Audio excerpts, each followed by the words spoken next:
Machilipatnam MP Balashowry వైసీపీకి రాజీనామా చేశారు. ఈసారి బాలశౌరి అభ్యర్థిత్వాన్ని పార్టీ అధినేత సీఎం జగన్ పక్కన పెట్టారు.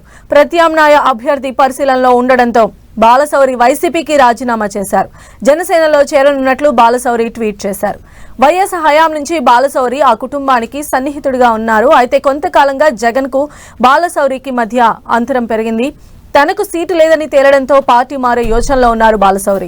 కొంతకాలంగా నియోజకవర్గానికి వైసీపీ పార్టీ కార్యక్రమాలకు దూరంగా ఉంటున్న ఆయన జనసేనలోకి వెళ్లే అవకాశం ఉంది. ఇవాళ రేపో మంగళగిరిలో పవన్ ను కలిసే అవకాశం ఉంది.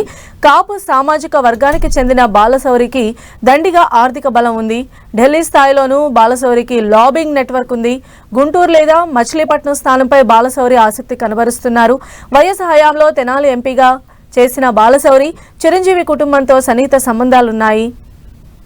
బాలశౌరి టికెట్ కోసం కొద్ది రోజుల క్రితం జోగి రమేష్ అనుచరులు ధర్నా కూడా చేశారు. ఇక కాంగ్రెస్ పార్టీ ద్వారా రాజకీయాల్లోకి వచ్చిన బాలశౌరి 2004లో తెనాలి పార్లమెంట్ నుంచి పోటీ చేసి విజయం సాధించారు. 2009లో నర్సరావుపేట నుంచి పోటీ చేసి ఓటమి పాలయ్యారు.